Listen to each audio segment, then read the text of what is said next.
शुभ सकाळ मित्रांनो. तर मित्रांनो, मी आत्ता आहे गावी, म्हणजेच कोकणामध्ये आलो आहे. आणि जस्ट असा थोडा जरा राऊंड मारायला आलो होतो इकडे मी जंगलामध्ये, थोडं नॉर्मल असं घराच्या एक 5 मिनटाच्या अंतरावरती. तर मला इथे आल्यानंतर ना थोडं इथे व्हाईट दिसलं.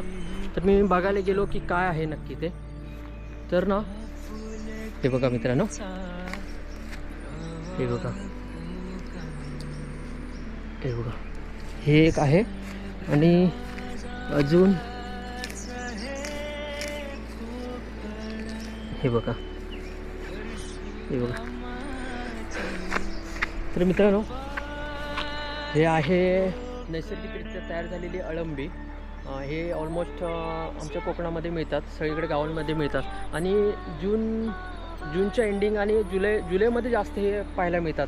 तर ही अळंबी आहेत ना, याची भाजी वगैरे करून खातात. मी खाल्ली नाही, पण घरी वगैरे खातात सगळे. गावाकडे तर खूप जण खातात हे. तर हे बघा, आता एवढ्या एरियामध्ये जर अजून मी शोधलं ना तर मला अजून पाहायला मिळतील, अजून मिळतील. तर आपण शोधूया थोडं, अजून मिळतात का बघूया. पण ह्याची भाजी तुम्ही खाल्ली आहेत का नक्की कमेंट करून सांगा. आणि याला तुमच्याकडे काय म्हणतात तेही कमेंट करून सांगा. हे बघा, खूप दिवसाने मला पण पाहायला मिळलं आहे. बघूया आपण अजून मिळतं आहे का.